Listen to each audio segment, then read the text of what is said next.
A'udzubillahi minasyaitonirrajim. Bismillahirrahmanirrahim. Alhamdulillahirabbil alamin wassalatu wassalamu ala asyrafil mursalin wa ala alihi washabihi ajma'in. Allahumma shalli ala sayyidina Muhammadin 'abdika wa rasulika nabiyil ummi wa ala alihi washabihi wa barik wasallim. Assalamualaikum warahmatullahi wabarakatuh. Apa khabar semua? Mudah-mudahan terbaik insya-Allah. Pak Ris doakan anda semoga terbaik. Salam Jumaat untuk anda. Syukur. Dan jangan berhenti daripada bersyukur. Jangan berhenti daripada berterima kasih pada Allah SWT. Kerana setiap hari akan ada orang tamat tempoh perkhidmatan mereka. Dan setiap hari akan ada manusia yang menjumpai, menemui jalan akhir hidup mereka. Dan kita masih lagi diberi peluang oleh Allah SWT meneruskan perkhidmatan kita sebagai hamba dia. Berkhidmat sebagai hambanya di muka bumi dia. Jadi sebagai orang yang sedang berkhidmat, bekerja untuk akhirat, jadi kita kena sungguh-sungguh. Allahu Akbar. Dunia ni organisasi yang kita ni adalah pekerjanya.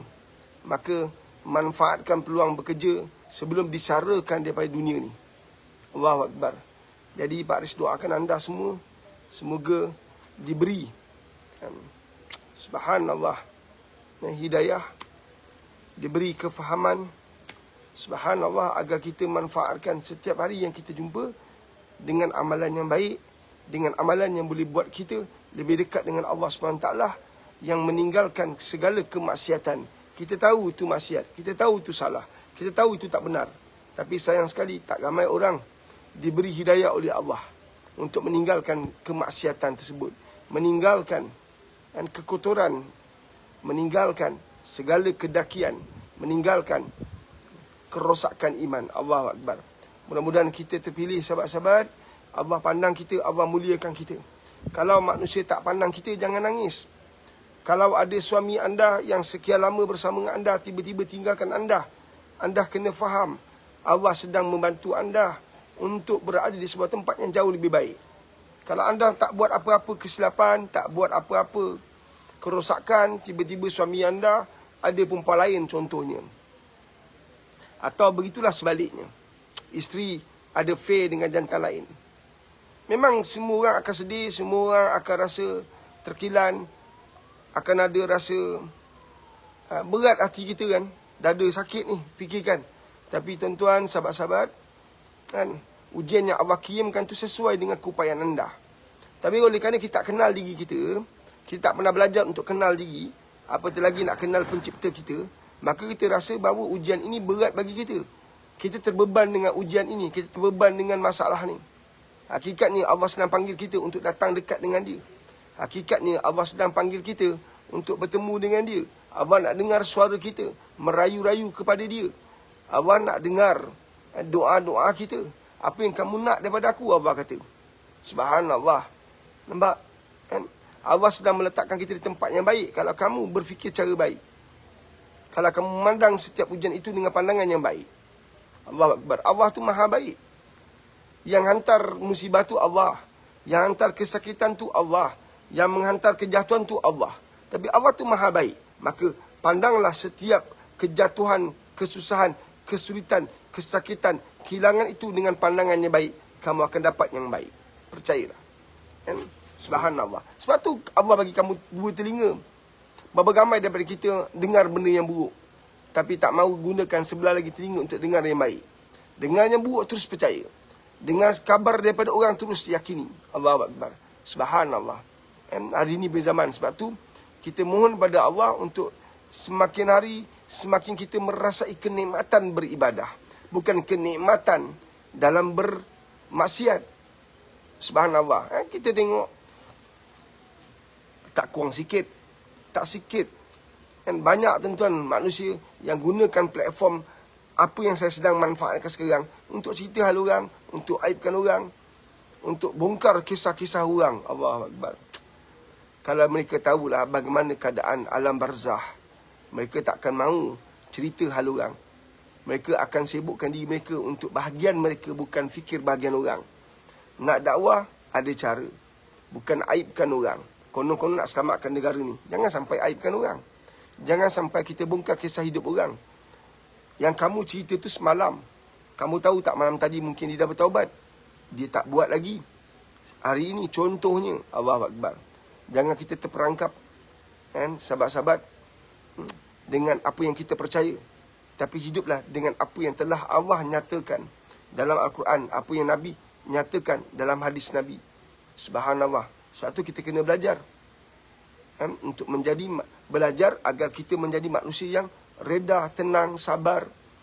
Subhanallah. Kita terlalu sibuk dan bicara bahagian orang, sedangkan bahagian kita terbiar. Allahumma salli ala sayyidina Muhammad wa ala sayyidina Muhammad. Ada soalan? Kita nak tengok soalan. Hari ni hari Jumaat kan, tak banyak masa.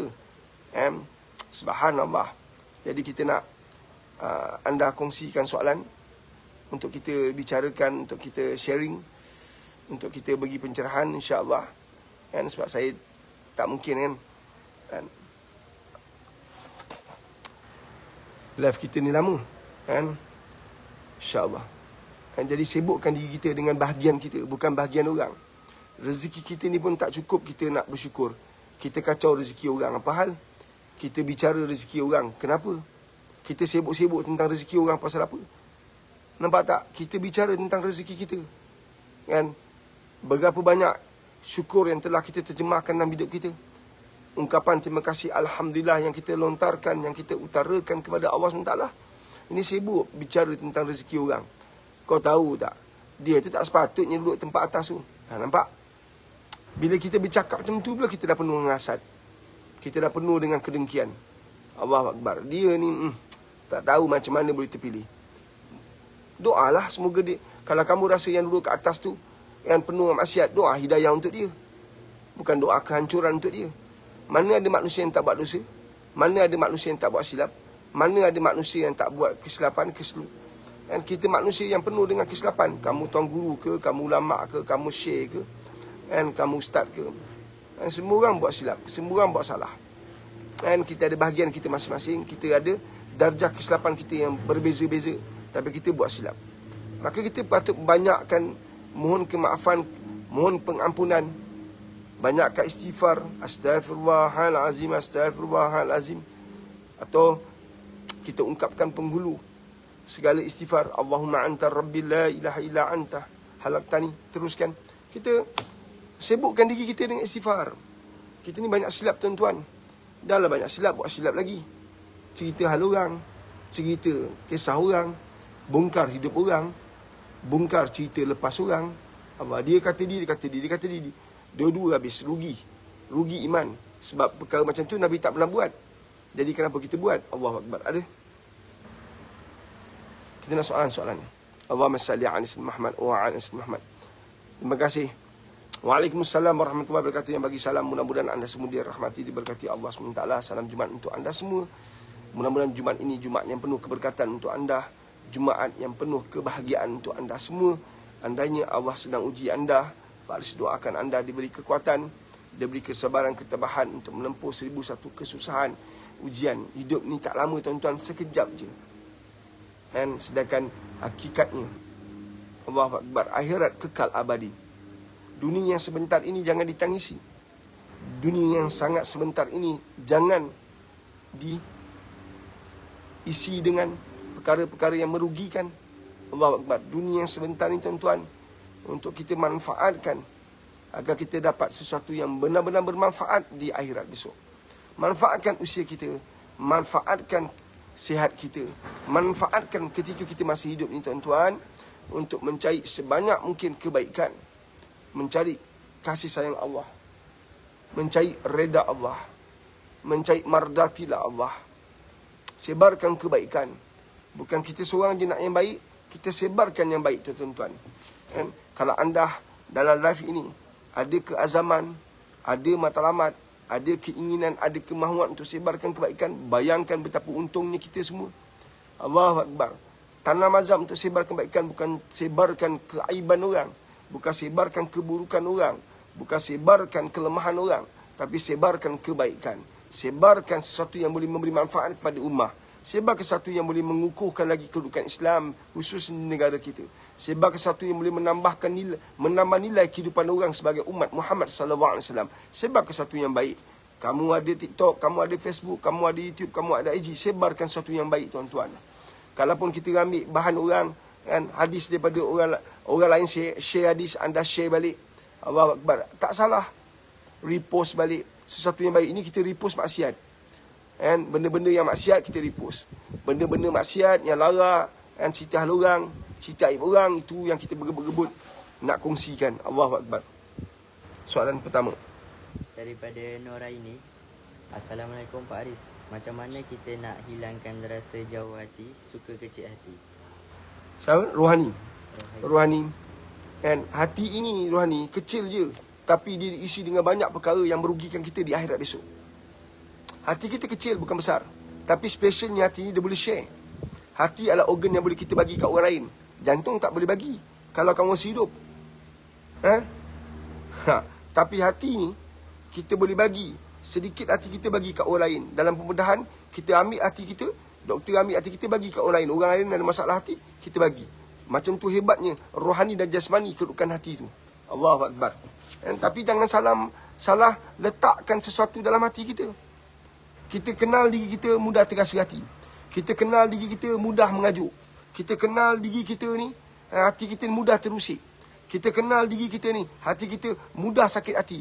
Kita ni kaya dengan dendam. Kita ni mudah benci orang. So bila kita kenal diri kita yang ada almari keburukan, maka storekan dia, simpan dia, bakar dia, buang dia jauh dengan cara banyakkan zikir. Kan? Untuk buang sesuatu mesti ada cara untuk tolak dia, dan cara untuk tolakkan dia. Kalau kotor lantai tu, kita pakai berus. Kalau kotor lantai tu, pakai pencuci, pakai cecair, pakai sabun, pakai sesuatu yang boleh lunturkan kekotoran tu. Nampak tak? Jadi nak lunturkan kekotoran yang ada dalam hati kita ini, masukkan zikir. Itu alat pencuci yang paling mahal. Zikir sedikit demi sedikit, perlahan nanti. Percayalah, wallahi, kamu akan dapat rasa nikmat ni. Kamu akan dapat rasa, kamu akan dapat lihat kesan dia. Ya, ada orang jual ubat. Dia kata, Pakcik ni kencing manis. Kan? Jangan ambil insulin lagi. Jangan ambil ubat doktor. Contohlah ada orang kata, Pakcik amalkan ni. Ni saya ada jual ni. Pakcik buat ni. Ya ke? Betul ke ni? Pakcik ni kurang percaya. Sekarang tiba-tiba makan ubat kau, gosak pula buah pinggang pakcik sekarang. Tak semena-mena pakcik minum buah pinggang pula ada masalah. Tak ada pakcik. Ni dia testimoni. Wah, kita tengok satu-satu. Wah, hebat. Kan? Pakcik tak percaya, pakcik call. Faham? Ada orang benar-benar dia jual ubat yang, ya, dia dalam dunia ni bukan ubat KKM saja yang ada. Ada 1001 jenis ubat. Sebelum ada perubatan moden, dia ada cukup panjang sejarah perubatan ini. Kan? Allahu Akbar. Subhanallah, menggunakan daun-daun, menggunakan herba, menggunakan akar, menggunakan pelbagai bahan mineral dan sebagainya. Ya, memang wujud. Subhanallah, memang wujud. Memang ada. Kan? Subhanallah. Kan? Petolanya, dengan daun betiknya, Allahu Akbar, dengan pucuk ubinya, dengan tongkat alinya. Wah, ada 1001. Orang Melayu ni kaya. Tapi sebab kita dilemahkan, dengan kepercayaan bahawa ini semua tak betul, tak bagus, jadi kita lemah lah. Pakcik minum ubat ni, kita akan tanya, kesan ni berapa lama pakcik? InsyaAllah pakcik, seminggu 2 dapat kesan. Kita pun ambil, dan cuba lihat apa kesan dia. Betul lah kencing dah lawas, betul lah tak mengantuk dah, betul lah dah bertenaga. Nampak tak ada kesan? Kalau apa makanan yang ada sekarang ni, kamu nak tengok kesan dia, kenapa kamu tak ambil tahu tentang pendekatan Nabi SAW untuk mengubat segala kelukaan, mengubat segala kerosakan hati kita? Dengan perbanyakkan zikir. Amalkan zikir, kamu akan dapat lihat. Daripada baran, perlahan akan kurang baran kamu. Percayalah. Tapi istiqamah, jami' dan sami'. Buat sedikit tapi berpanjangan. Amalkan. Nak apa zikir? Amalkan. Tak kisahlah zikir apa pun. La ilaha illallah, la ilaha illallah. Sentiasa zikir. Tak apa, tak ada tasbih, tak ada apa, pakai jari pun tak apa. Di mana-mana, di ruang, tak perlu ada tempat. yang spesifik, tak perlu ada, nak tak ada wuduk tak jadi masalah, zikir je lah. Kan? La ilaha illallah, la ilaha illallah, subhanallah, subhanallah, subhanallah. Allahumma salli ala sayyidina, Allahumma salli ala sayyidina. Selawat. Jadi perlahan, segala kekotoran yang ada dalam hati kamu, dengki, kianat, mudah mengajuk, mudah kecil hati, dapat terubat. Dia akan lunturkan. Subhanallah. Itu satu kaedah yang sangat penting, yang tidak boleh tidak, mesti amalkan. And kalau tak ada amalan zikir, kita benar-benar hadapi masalah besar. Terutama di hari terakhir kita. And bila kita jarang zikir, tak berzikir, hati kita mati, tak ada zikir, tak ingat Allah, faskuruni askurukum, tak ingat Allah, Allah pun tak ingat kamu. Siapa ingat Allah, Allah ingat dia. Kamu tak nak ingat Allah, Allah tak ingat kamu, maka kamu berada kesorangan besok. And ketika sebelum tiba alam barzah lagi, kamu dah kesorangan, sepi, sunyi ketika usia. And penghujung-penghujung. Allahu Akbar. Sayu hati. Tapi tak tahu cara macam mana nak buat hati gembira, nak tenang. Sayu datang kan. Orang yang sedang zikir, bila hati dia sayu. Kadang-kadang kan kita macam tu kan. Sayu je hati. Kan? Macam ada sesuatu je. Kan? Jadi kita zikir untuk tenangkan hati kita balik. Zikir tu penting.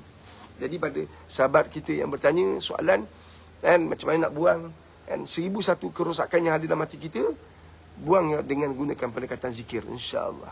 Ada soalan? Ya. Daripada 1838. Assalamualaikum Pak Aris. Waalaikumsalam warahmatullahi wabarakatuh. Soalan saya, bagaimana nak elak dari ungkit kebaikan yang kita lakukan? Yalah. Orang yang ungkit adalah orang yang sangat rugi dalam amalan dia. Kan? Nak rosak iman ni tuan-tuan, sekejap iblis punya game. Kan? Dia kita rasa orang ungkit ni, dia rasa apa? Takabur, rasa bangga, rasa hebat. Satu, dia ungkit. Aku dulu tolong kau, nampak? Dia rasa dia bagus. Yang tolong tu Allah, kamu asbab je. Kan? Yang lepaskan dia daripada hutang tu Allah, bukan kamu. Kamu asbab je. Allah memang takdir hidup dia, kan, tiba satu masa hutang dia akan lunas. Hutang dia akan lunas. Dan Allah takdirkan itu, dan takdir kamu bantu dia. Bukan kamu yang bantu dia menyebabkan hutang dia lunas. Allah yang takdirkan itu. Nampak tak Ya Allah, turunkan hujan, hujan turun. Kalau aku tak doa tadi, hujan tak turun. Nampak tak? Kita punya kekuatan sampai boleh arahkan Allah untuk turunkan hujan. Tak, doa tu jadi asbab je. Allah telah takdirkan semua tu. Nampak tak? Itu usaha kita, ikhtiar kita. Tapi hujan tu turun kerana Allah, bukan kerana doa kita. Kena faham? Nampak tak? Allahu Akbar. Jadi kalau kita manusia yang sedar kita ni hamba, maka kebergantungan kita pada Allah tu mutlak. Dan tak ada ragu-ragu lagi. Dan bila kamu bergantung pada Allah mutlak, maka kamu sedar sifat-sifat yang patut ada sebagai hamba. Dan rendah diri, jaga betul-betul mulut kita, jangan lafaz kata-kata yang boleh menyebabkan iman kita gugur, iman kita terlondeh, iman kita dicabul. Allahu Akbar. Dah penat-penat pergi Mekah, kan, 3-4 tahun lepas tu cerita kat orang, kan, aku dulu kat Mekah. Nampak? Nak cerita buat apa? Apa yang menambah nilai hidup kamu kalau kamu cerita kat orang? Nampak tak? Tak semena-mena kamu nak cerita lah. Bila kamu cerita tu, kamu akan buat masuk perkara-perkara yang boleh membanggakan kamu, boleh buat kamu dipandang mulia. Sedangkan kamu hina di sisi Allah. Manusia memuliakan kamu, tidak akan menambah nilai hidup kamu di akhirat. Yang kita nak Allah memandang mulia kita, bukan manusia memuliakan kita. Kita nak Allah memuliakan kita. Kita tak nak pujian daripada makhluk. Kita nak Allah memuji kita. Maka kita kena pandai memuji Allah. Subhanallah walhamdulillah wala ilaha illallah subhanallah wa bihamdi subhanallahil azim. Insya-Allah. Nampak tak? Kan? Orang yang suka mengungkit-ungkit ni adalah orang yang tak tahu matlamat dia. Dan matlamat dia akhirat. Kalau matlamatnya akhirat, kenapa dah bangunkan rumah, robohkan balik? Kenapa dah bina jalan, rosakkan balik? Bukankah kita sedang bina jalan untuk ke akhirat? Kenapa kamu benarkan kesilapan kamu, kebodohan kamu, keangkuhan, dan kamu merosakkan jalan dan menuju ke akhirat? Bukankah matlamat kamu akhirat? Jadi sebab tu saya kata, orang yang faham tentang matlamat dia, orang yang faham tentang visi misi dia yang Allah hidupkan di kat dunia ni, kan, maka dia tidak akan rosakkan, dia tidak akan mencacatkan visi misi dia. Dan segala usaha dia terarah ke arah visi dan misi dia. Matlamat dia akhirat. Matlamat ni Allah. Kalau matlamat kita Allah, kenapa kita nak rosakkan matlamat tu dengan perbuatan-perbuatan kita? Takabur, sombong, angkuh, belagak, rasa pandai, rasa hebat. Ya, kamu ustaz. Tapi Allah tak pernah bagi kamu hak untuk menerakakan orang. Allah tak pernah bagi kamu seinci pun hak untuk menyesatkan orang. Ya, kamu ustaz. Kamu ada ilmu. Ikutlah kaedah Nabi. Nabi ni sedaya upaya untuk bawa orang jalan kebenaran. Kamu pula sedaya upaya untuk tolak orang jalan keburukan. Pergi ke jalan keburukan. Dengan cara, kan, tunjuk kamu pandai, tunjuk kamu hebat. Dulu kamu dah imam masjid. Kamu datang masjid, sentiasa nak cek salah imam baru. Maklumlah budak tu buat muda, memang ada silap dia, mana ada salah. Memang ada salah. Kamu dah pegang 15 tahun. Kamu dah pegang 30 tahun. Cukup-cukuplah. Dulu aku jadi imam, tak macam ni kampung kita sekarang. Kau tengok aku jadi budak ni. Kan? Balik daripada Yaman, nak tunjuk pandai. Kau pun satu juga, pilih dia. Dah bagus-bagus aku jadi ketua, aku jadi imam. Kan? Dia dah umur 70, sudah-sudah dah. Kan? Bantulah anak muda yang jadi imam ni. Nampak tak? Kalau dia ada silap betul kan, jumpalah secara peribadi yang kau tak cerita kat kedai kopi, menambah nilai tak hidup kamu? Menambah nilai tak pandangan Allah kat atas kamu? Nampak tak? Nampak tu imam tu dah 30 tahun, masih tak pandai-pandai. Dulu aku jadi pengurusi masjid, duit bukan banyak. Kau tengok pengurusi masjid sekarang. Kosong aku dengar cerita lah. Aku dengar cerita. Kan? Kosong duit sekarang. Menjadi Pak Lan cakap, Pak Lan. Kan? Pak Lan. Kan? Kata dia kosong duit. Itulah pengurusi yang pandai. Engkau tak pandai, satu engkau digugurkan. Satu Allah tak takdirkan kau jatuh. Duit masjid untuk dimanfaatkan untuk kampung. Untuk karya. Bukan simpan. Buat apa engkau nak bisnes apa? Engkau nak apa perniagaan engkau apa? Engkau dilantik untuk menguruskan masjid. Bukan simpan duit masjid. Orang sedekah bukan untuk simpan. Engkau berbangga. Bila AGM, Mesyuarat Agung, kau berbangga. Duit simpanan kita ada 250,000. Orang pun bebal. Terbaik. Bukan tu cara dia. Manfaatkan 250,000 tu dengan cara macam mana?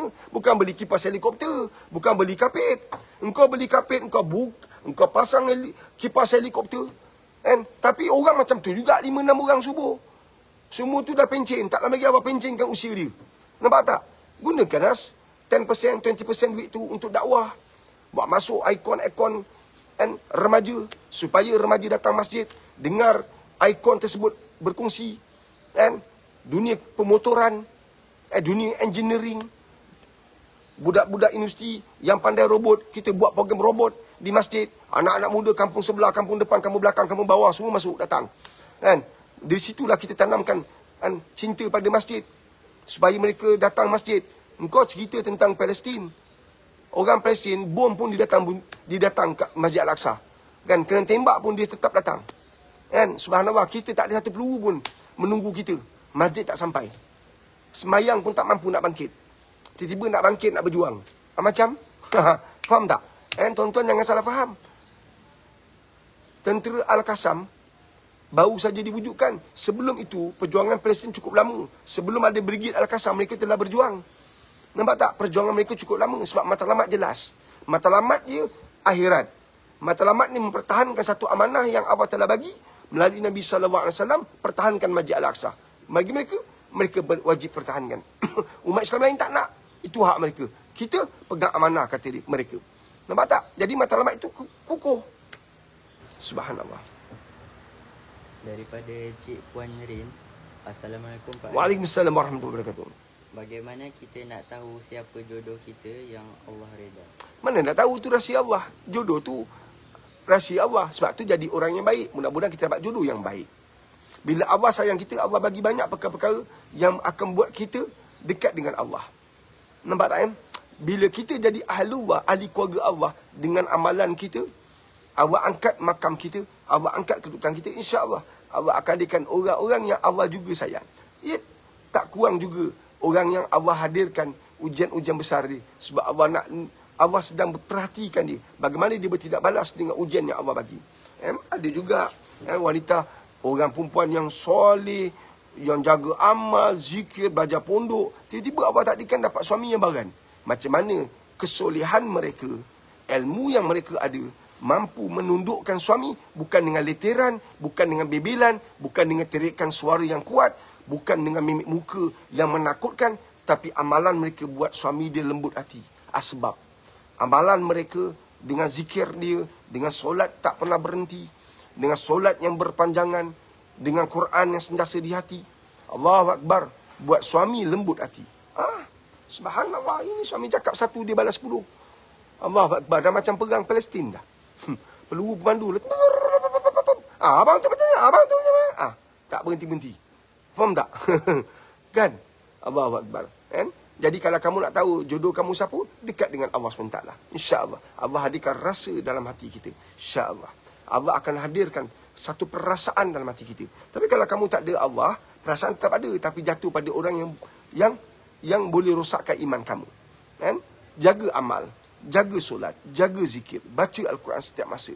Hidupkan sunnah Nabi. InsyaAllah Allah hadirkan lelaki-lelaki baik dalam hidup kita. InsyaAllah. InsyaAllah. Kan? Hari ini ibu-ibu ada anak perempuan tak? Kena faham manusia baik dah tak banyak tau. Ibu, celik sikit. Kau jangan sombong sangat. Engkau jangan gairah sangat. Pandang anak pandai. Kulu kiling ke bawa anak engkau. Tuition sana, tuition sini. Kan? Tapi engkau lupa bab adab. Engkau lupa bab akhlak. Engkau lupa bab solat. Engkau lupa bab rohani. Nampak tak? Lelaki yang tinggal tak banyak yang baik. Hari ini punya zaman. Faham ke faham?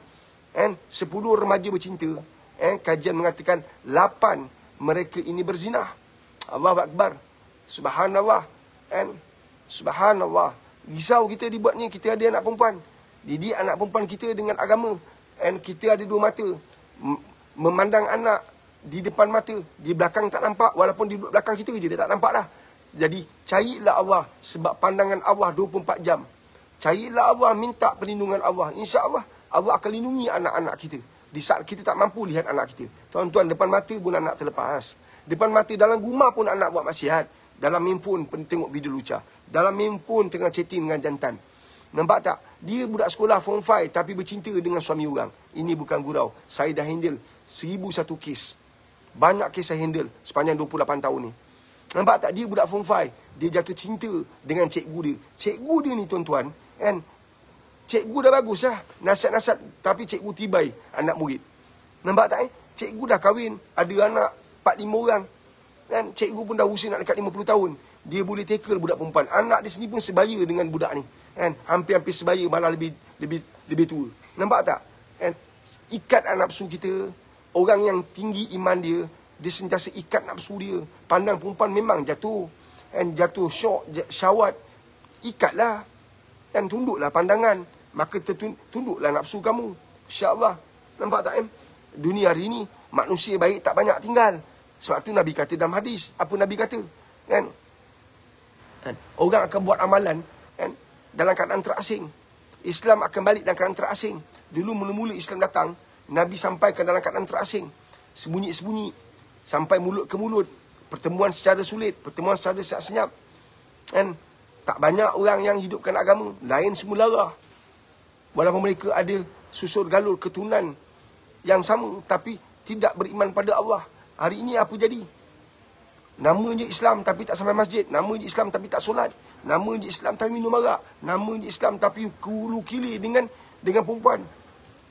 Nama je Islam tapi makan rasuah, pecah manah.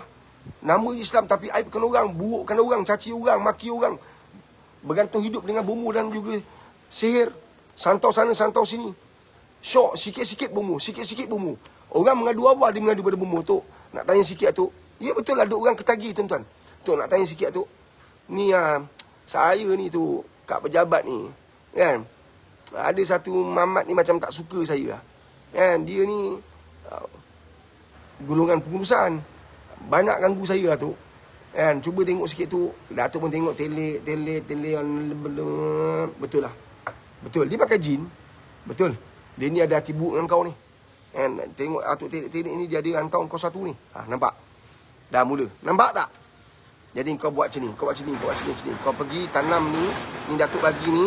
Kau tanam depan pejabat kau. Kan? Kau dapat ni, kau tanam. Nampak tak? Nampak tak? Habis kita. Betul saya jumpa. Sekarang di zaman ni banyak orang tau. Ketagih. Kan? kebergantungan kepada bomoh. Ketagih kebergantungan dia kepada telekan-telekan bomoh. Ya, benar-benar berlaku tuan-tuan. Allahu Akbar. Allahumma salli ala Muhammad wa ala Muhammad. Soalan. Daripada platform satu lagi, dari Muhammad Syarifi. Benar Pak Aris, majoriti orang masjid tak pandai tarik anak muda pergi ke masjid. Ya. Kan kita cakap kau orang marah. Kan, tapi kita doakan mudah-mudahan semua pentadbir masjid, semua insan-insan yang menguruskan masjid, kita ucapkan terima kasih atas anda punya kesungguhan. Namun bagi mereka-mereka yang tersilap jalan, tugas kita, matlamat kita nak bawa orang datang masjid, bukan nak hias masjid, bukan nak cantikkan masjid, bukan nak indahkan masjid semata-mata. Tak salah masjid nampak cantik, tapi tak cantik pengurusi, tak cantik tok imam kalau orang tak ada kat masjid. Tak cantik tok imam kalau kita gagal bawa anak muda ke masjid. Kenal pasti, buat sikit kajian, buat sikit analisis. Tak tahu ada banyak orang boleh buat tolong. Berapa banyak anak muda dalam kampung kita. Kenapa ada 4-5 orang si datang buat perbincangan, buat mesyuarat khas, meeting khas. Bagaimana kita nak tarik anak muda? Kau banyak bawa masuk ulama-ulama, ustaz-ustaz selebriti. Satu pendekatan saja tak cukup. Ustaz selebriti tu dah betul lah kau panggil. Dia masuk, orang tak masuk masjid lepas tu. Dia dah betul lah masuk.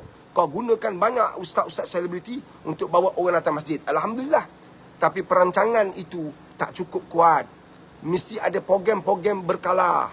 Mesti ada program-program yang penghususan. Mesti ada strategic plan. Contoh kita bawa seorang ikon remaja. Jadi kita telah kecilkan skop kita kepada golongan remaja. Kita buat program berkala. Setiap bulan ada program bersama mereka. Susunlah. Saya nak bagi clue contohnya. Masjid. Anda cuba tengok. Organisasi-organisasi IPT yang dekat dengan anda. Kerjasamalah. Allahu Akbar. Kerjasama. Jadi masjid-masjid di Melaka, kalau ingin dapatkan kepakaran kita, tak perlu bayar 1 sen pun. Madrasah saya, kita boleh bantu. Bagi idea, bangunkan program, insyaAllah. Boleh manfaatkanlah. Kita sedang buat siri ceramah percuma keibuapaan. Program kita tengah maklumkan keibuapaan secara percuma. Sempena seminar BPR kita, seminar keluarga kita yang kita akan buat 24 dan 12 ni, kita nak bangkitkan semangat orang berkeluarga, cinta pada keluarga, tahu teknik, kaedah, metod, cara untuk beli hati anak-anak. Macam mana kau boleh jadi imam kat masjid, nak tarik orang datang ke masjid, sedangkan anak kau pun kau gagal nak beli hati dia. Ini bukan gurau. Isteri kau pun kau tak dapat tundukkan dia agar dekat dengan Allah. Macam mana kau nak buat sesuatu yang boleh tundukkan jemaah kat luar, ummah kat luar, karya kau supaya datang ke masjid. Nampak tak? Bukan senang sekarang. Kau wazan dah cantik, dah sedap dah. Subhanallah, banyak orang puji. Tapi bini kau atas katil tak bangun-bangun. Anak kau tak nampak-nampak ke masjid. Nampak tak? Allahu Akbar, subhanallah. Sebab tu, salah ciri-ciri perjuang Islam yang hebat, bila mereka ada Quran, mereka hidupkan Al-Quran dalam kehidupan mereka. InsyaAllah. Wallahu a'lam. Next. Daripada Puan Nabila. Assalamualaikum Pak Aris. Waalaikumsalam warahmatullahi wabarakatuh. Selain menggunakan undang-undang, macam mana cara nak buat kawan bayar hutang? Dia ada duit tapi buat lupa hutang. Engkau pakai undang-undang pun tak pergi mana. Orang boleh abaikan undang-undang tu. Orang boleh pinggir undang-undang. Engkau manfaatkan kedudukan kau sebagai seorang Islam yang ada Allah. Kau sujud pada dia. Kau minta pertolongan dia. InsyaAllah akan sampai. Allahumma ifin bihalalika an haramik wa bifadlika aman siwak. Itu salah satu doa yang kita boleh baca. Mudah-mudahan murah rezeki. Hutang kita pada orang pun terlunas. Hutang orang kata kita pun terlunas. InsyaAllah. Allahumma ifini bihalalika an haramik wa bifadlika aman siwak. InsyaAllah. Ada banyak lah. Ada banyak doa-doa yang Nabi pernah ajar kita. Ada banyak. Tak tahu doa panjang. Pak Aris susah saya cakap bahasa Melayu. Wahai Allah, aku perlukan duit. Aku mohon ya Allah, orang yang berhutang aku diberi hidayah agar dia bayar hutang aku. Kau jangan pergi aibkan dia, kau pergi kutuk dia, dia lagi jauh pada engkau. Bila engkau nak tangkap ayam, engkau kena dekat dengan dia kan, maka dapat tangkap. Kalau engkau jauh nak tangkap macam mana? Faham ke apa? Tengok senjata engkau pula, takkan kau tangkap ayam pakai senapang. Faham tak? Subhanallah. Faham? Jadi kita dekat dengan orang yang dia berhutang dengan kita tapi dia lihat kita dekat dengan dia dengan dekat dengan macam mana. Kau tak boleh duduk sebelah dia kan. Tapi dia akan jarak diri. Kau dekat dengan dia dengan kau dekatkan diri kau dengan Allah. Sebab Allah sentiasa dekat dengan kita. Kau dekat dengan diri kau pada Allah, minta bantuan dia. InsyaAllah bantuan Allah akan sampai. Allah akan bagi dia hidayah. Allah akan bagi dia kelapangan hati. Sebab kau cakap dia ada duit, tapi dia tak nak bayar. Allah akan bagi dia kefahaman. Dan Allah yang bagi faham. Allahumma fakhiu fid din. Dan Allah yang bagi faham tentang agama ni. Hutang tu wajib bayar. Allah akan bagi dia faham, insya-Allah. Kau doa. Ya Allah, tolong aku ya Allah. Aku tak nak bermusuh. Aku tak mampu menghalalkan hutang dia ke atas aku. Aku mohon ya Allah, beri dia hidayah agar dia bayar hutang aku. InsyaAllah, Allah mudahkan. Engkau hantar kau gelap, engkau hantar gangster, engkau pakai bomu, engkau pakai pawang, dosa engkau bertambah, duit tak sampai. Tapi engkau gunakan saluran hablum minallah, hubungan dengan Allah, kau minta bantuan Allah, dan kasih sayang Allah datang, duit pun masuk. Kau nampak tak? InsyaAllah. Sabar. S-A-B-A-R. Apa tu sabar? S tu maknanya engkau hidupkan sunnah. Engkau kena ambil tahu apakah amalan-amalan Nabi tentang bab hutang ni. Saya kongsi 24 dan 12. Datanglah, daftarkan diri. Orang yang ikut live saya di TikTok, nampak Pak Aris tu, ada nombor telefon. Mesej nombor telefon tu. Tekan dia akan pulau nombor telefon. Nampak kat situ ada nombor telefon. Tekan nombor telefon tu. InsyaAllah anda ikuti. Ada nombor telefon, ada orang yang kongsi. Kalau kat Facebook dia terus boleh bagi nombor telefon. Anda hubungi kita, insya-Allah. Dan Allahumma salli ala Muhammad wa ala Muhammad. Pergi apa tu? S tu apa? Hidupkan sunnah Nabi. Jaga solat, S solat. Nampak tak? Subhanallah. And S tu strategi. Bila kamu nak buat strategi, kau minta bantuan Allah sebab dia ada B kat situ apa? Bijaksana, fatanah. Nampak tak? Kau mesti ada bijaksana. Nak minta bijaksana, nak jadi bijaksana, itu Allah bagi, bukan orang bagi. Engkau takkan boleh jadi bijaksana kalau Allah tak bagi. Maka segala-gala A to Z kena minta pada Allah. Minta pada Allah. And ya Allah, jadikan aku orang bijaksana agar aku tidak lalai dan leka, agar aku tidak kecundang. Ya Allah, jadikan aku orang bijaksana. Akhirnya hutang orang kat atas aku dapat terbayar. Jadikan aku orang bijaksana. Dan barulah kita akan tenang. Orang hutang kita, orang tak bayar, tapi Allah murahkan rezeki kita macam ni. Pompa macam air tak berhenti. Nampak tak? Kita faham. Allahu Akbar. Subhanallah. Sebab Allah tak takdirkan orang tu dan lepas ke akhirat. Allah tak takdirkan dia bayar hutang, maka dia sangkut ke akhirat. Dengan kita besok susah. Satu, kita jangan berbalah dengan orang hutang kita. Doa hidayah. Dia tak bayar, kita dihit sama ke akhirat. Kau rasa kan, banyak orang tak faham agama. Dia akan cakap, aku takkan ampun dosa kau. Kita jumpa ke akhirat. Dia tak faham agama. Satu, dikeluarkan kenyataan tu. Kau nak jumpa dia ke akhirat, kau tahu tak orang yang kau nak jumpa tu, dia punya barisan jauh. Kemudian dia punya kiraan dosa dia terlalu banyak. Jadi oleh kerana kamu menjadi sebahagian daripada orang yang masuk dalam kes dia, kamu kena tunggu pula tu. Beratus tahun, beribu tahun. Kau nak ke? Lapang dada, ampunkan dosa orang, minta Allah hadirkan hidayah kepada semua orang yang kita dosa. Kita pun dosa dengan orang. Kau jangan ingat kau saja orang saja berdosa dengan kau tak berdosa dengan orang. Kan? Kita ni hamba, orang awam. Orang buat salah ke kita buat salah kat orang. Kita tak perasan. Kadang-kadang kita tak perasan, kita rasa kita bagus. Soalan. Daripada Ika. Assalamualaikum Pak Aris. Waalaikumsalam warahmatullahi wabarakatuh. Boleh kongsi nasihat bagaimana nak didik anak lelaki dan anak perempuan dalam usia remaja? Ika. Kan? Saya kongsikan sedikit kat sini dan saya bagi setiap masa. Dalam live saya setiap hari, insya-Allah. Namun saya nak jemput anda secara eksklusif dan semua yang hadir secara eksklusif. Datanglah program saya di Ballroom Hotel Muzaffar di Melaka. Kita tukar tempat dah sekarang. Di Hotel Muzaffar, Ballroom di Hotel Muzaffar 24 bulan 12 ni. Nampak tak? Datang untuk kita belajar. Macam mana aku nak bantu anak perempuan aku. Bagaimana aku nak didik anak lelaki aku. Bagaimana aku boleh beli hati dia. Bagaimana aku boleh tundukkan dia. Takdir ilmu. Subhanallah. Kamu akan kekal dalam keadaan boleh ke? Tak, payahlah, susahlah. Bila ada ilmu, benda berat jadi ringan. Bila ada ilmu, benda besar jadi kecil. Bila ada ilmu, yang kelam jadi terang. Bila ada ilmu, tak ada yang mustahil. Ilmu siapa bagi? Allah. Ilmu siapa yang hantar? Allah. Hidayah. Nampak tak? Contoh, Ika, anak remaja. Kalau kamu pernah didik anak kamu di saat dia kecil, kamu akan faham ada pendekatan, ada teknik, ada kaedah ketika dia kecil tadi tak sesuai untuk diterapkan ketika dia besar. Melainkan kan, anda dah kaji, anda dah pandai sesuaikan dengan anak anda. Contoh, kan, anda gunakan teknik sentuhan. Anda sentuh dia, sentiasa sentuh-sentuh. Maka teknik itu boleh diguna pakai sepanjang hayat dia. Selagi kamu ada hayat. Nampak tak? Kamu sentuh dia, air mata dia jatuh. Teknik tu nak belajar tak? Datang 14-15. Saya akan ajar. Macam mana kamu sentuh? Sentuh tak semesti dengan jari. Kadang-kadang kata-kata kita akan sentuh hati dia lagi kuat daripada sentuhan jari jemari kita pada badan dia. Nak belajar datang 24-12. Saya bukan gurau-gurau. Nampak tak? Faham ke faham?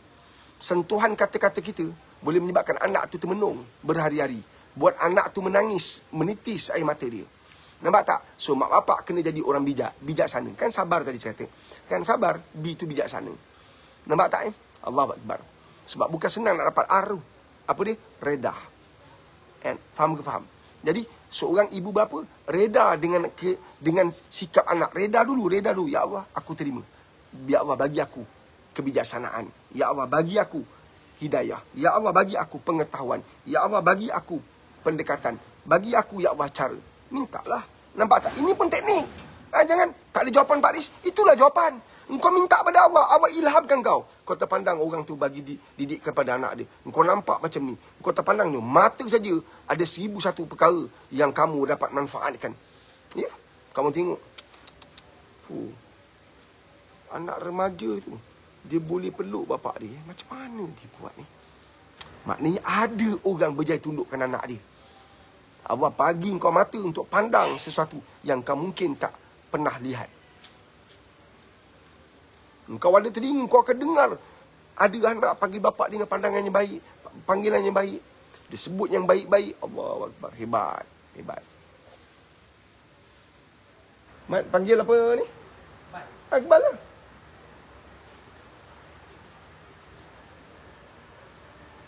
Nampak tak? Itu, doa tu senjata besar. Saya dah doa Pak Riz tapi tak dapat. Kau ingat hantar duit kat cashier terus angkat barang. Kau kena sabar. Kan? Sebab S tu ada susah. S tu pun boleh jadi senang. Kau kena sabarlah. Nampak tak? Nak didik anak tapi mesti ada strategi. Nampak tak? Mesti ada strategi.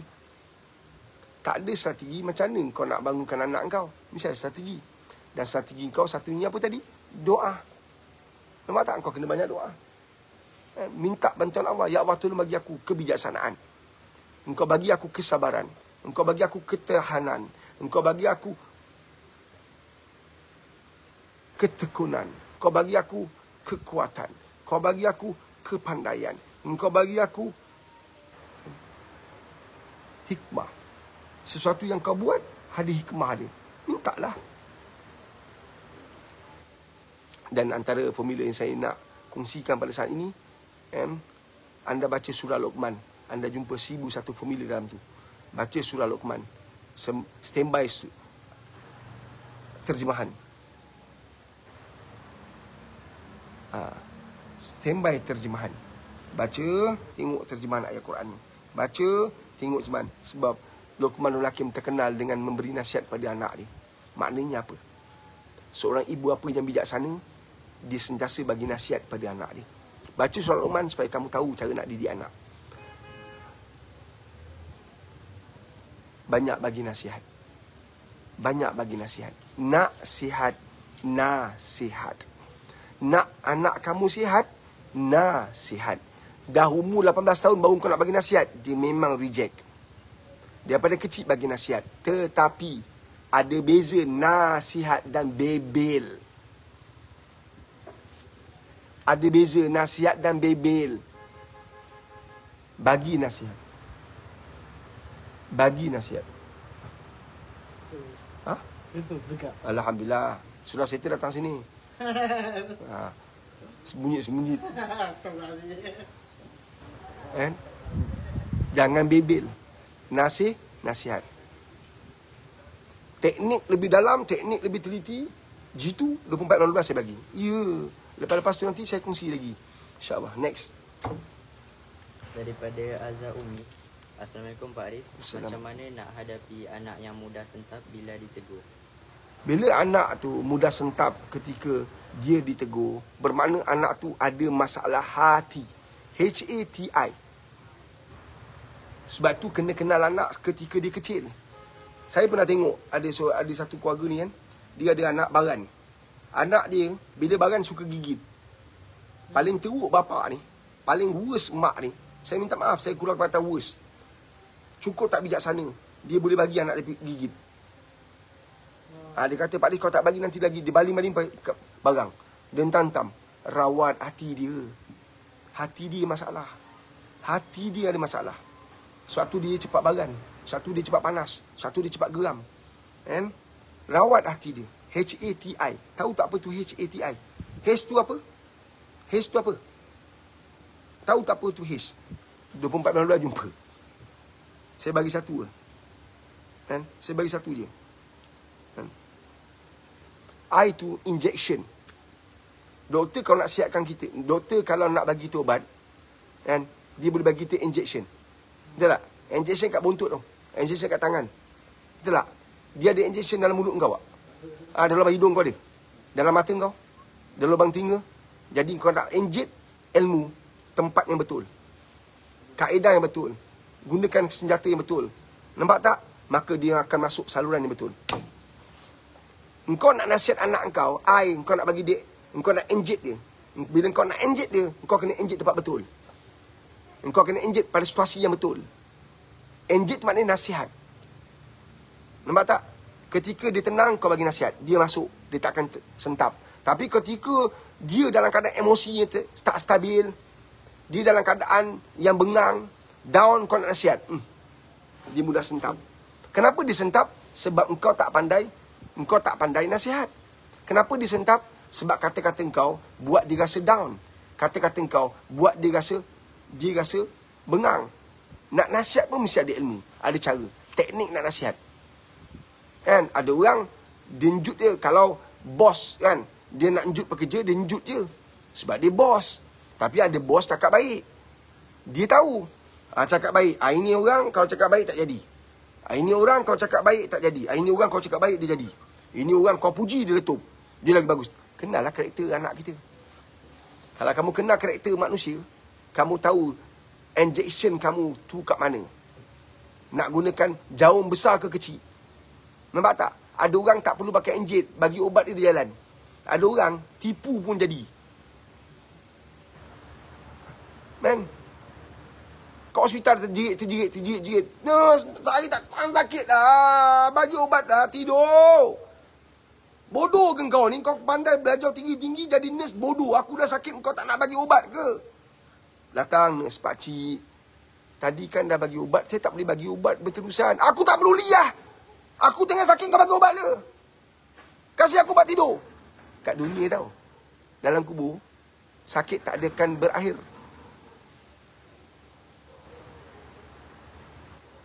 Sakit tak akan berakhir. Sakit tak ada penyudahnya.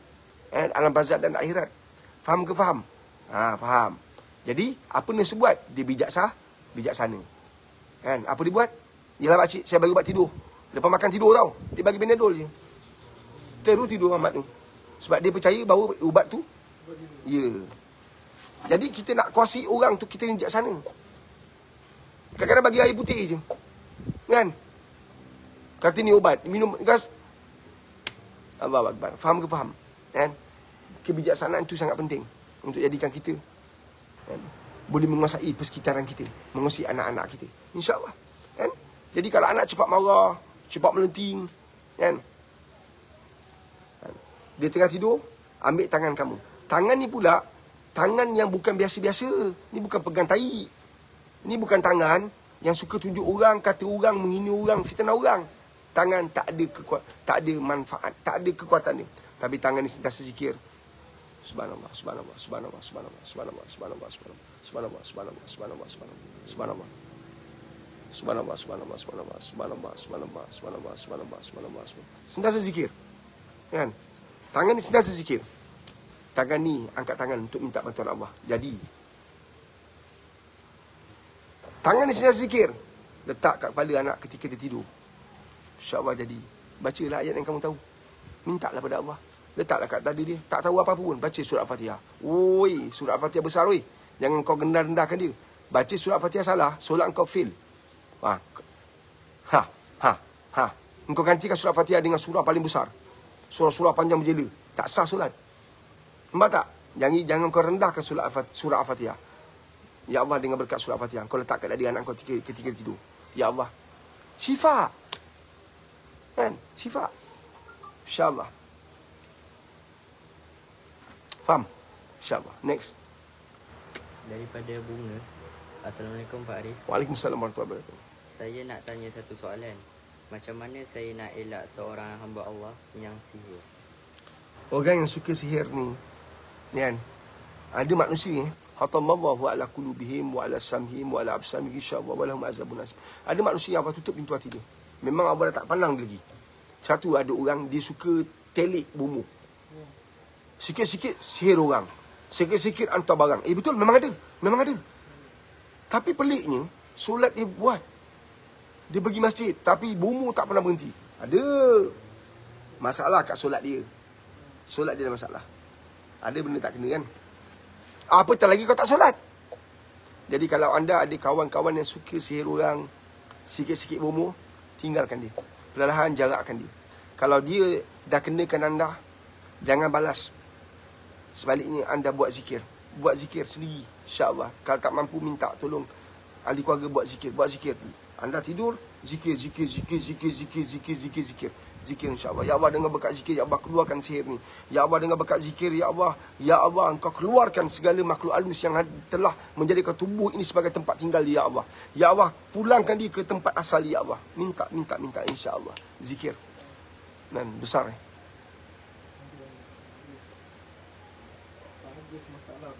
Ha? Pak Agus masalah boleh. Pak Agus. Kan? Banyak doa insya-Allah. Zikir. Kalau orang tu kenakan kamu, kamu tahu, kamu sedar dia kenakan kamu, jarakkan dia, jaga diri kamu, jangan balas. Buat macam kita tak tahu, buat zikir, insya-Allah. Dan satu kita dalam hidup ni kan, jangan share kejayaan kita, kemenangan kita, kekayaan kita. Kita kadang-kadang share suami isteri. Isteri cantik kau share kat TikTok, kat Facebook. Dah orang berkenan, orang sihir. Tuan-tuan, sekarang sihir jarak jauh pun boleh. Kau tengah duduk macam ni pun orang boleh hantar. Manusia hari ni, tuan-tuan. Apa dia? Dari Aus. Abang, kalau minum ketum, lepas tu pergi solat sah tak? Kau tengah minum ketum apa? Dia sebenarnya sini kan. Ketum ni kan dah minuman biasa orang utara. Kan? Mereka tak ada masalah. Kita ketum sampai kita ketagih, itu masalah. Kita minum ketum sampai tak boleh buat kerja, itu masalah. Tapi orang menjadikan minuman tu harian, tak ada jejas apa-apa, tak ada masalah. Kan? Dalam undang-undang negara pun tak masuk ketum sebagai sebahagian daripada dadah. Betul tak? Dia masih lagi berdiri sendiri tu. Wallahu a'lam, saya pun nak berani cakap pun tak berani. Kan semua orang minum ketum kan, dia kata Pak Ris kata boleh. Wallahu a'lam. Kan? Subhanallah. Sebab yang digazetkan sebagai barang terlarang, setahu saya tak ada kata ketum kan. Macam gam. Kan? Budak hidu gam tak boleh tangkap. Kan? Sebab gam tu tak salah. Yang salah dia pergi hidu bodoh buat apa? Tek lembu. Ada orang kan hidu tek lembu, letak tek lembu tidur. Tek lembu. Tek lembu tak salah. Yang tu yang salah. Tapi dadah, ganja, daun tu memang salah. Daun tu salah. Tanam ganja, salah. Tapi ternak lembu tak salah. Kan? Lembu memang keluar tahi dia, tahi lembu ke. Takkan lembu kalau berak keluar tahi zirafah. Nampak tak kan? Saya tak pastilah kan. Saya pun tak tahu kan.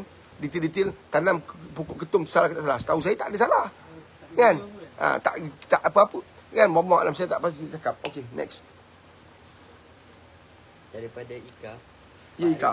Adakah sifat baik buruk kita akan terturun pada anak walau anak-anak tak nampak depan mata? Iman tak boleh diwarisi. Kan? perkara baik tak boleh diwarisi. Ada orang kata bapak dia bagan. Tak semestinya macam tu. Tak betul tu sebenarnya. Abang ni adil. Macam tu tak payahlah kita solat. Bapak aku tak solat. Kan? Kita kena drive diri kita. Ya, di peringkat awal mak bapak yang Yahudi, memajusi, menasranikan bayi itu, mencorakkan bayi itu maksud dia. Mak bapak lah akan menentukan siapa anak tu. Tapi bila anak tu membesar, dia kena pimpin diri. Satu, ada orang lahir dalam keluarga kafir, tapi dia akhirnya beriman. Ada orang lahir dalam keluarga beriman, tapi dia kafir kemudian ni. Nampak tak? Jadi kita yang kena drive diri kita. Kalau mak bapak tu, bapak dia baran, bapak dia memang kata buruk-buruk, suka mengaki hamun, tunggang arak, kan? Kita kata anak dia ikut bapak dia. Anak tu sebenarnya Allah telah bagi akal.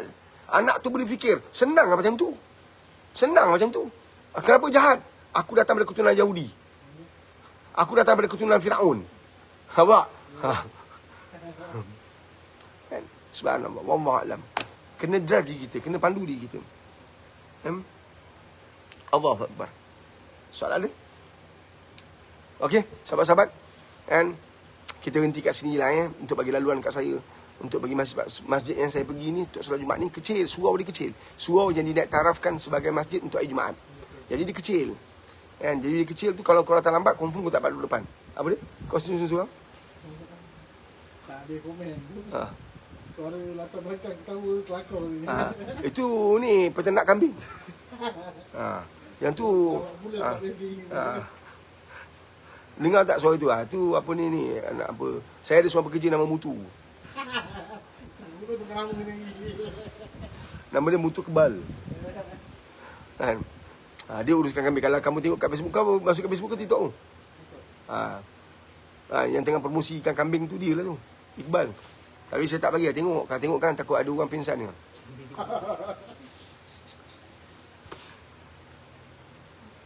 Dah geduk mak.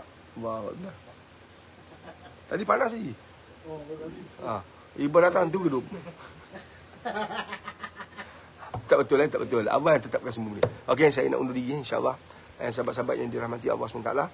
Dan mudah-mudahan kita semua diberkati Allah, diberi petunjuk, diberi hidayah.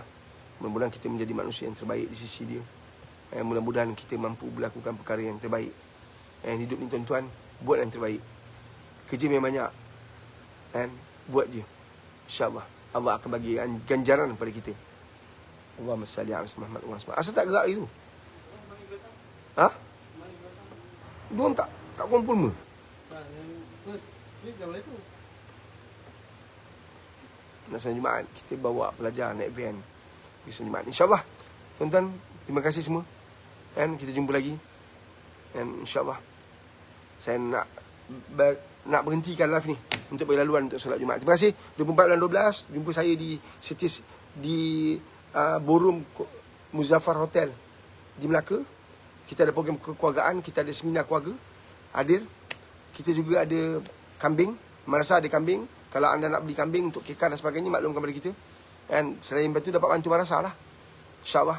Dan kita juga telah buka sisi pendaftaran untuk anak-anak belajar madrasah.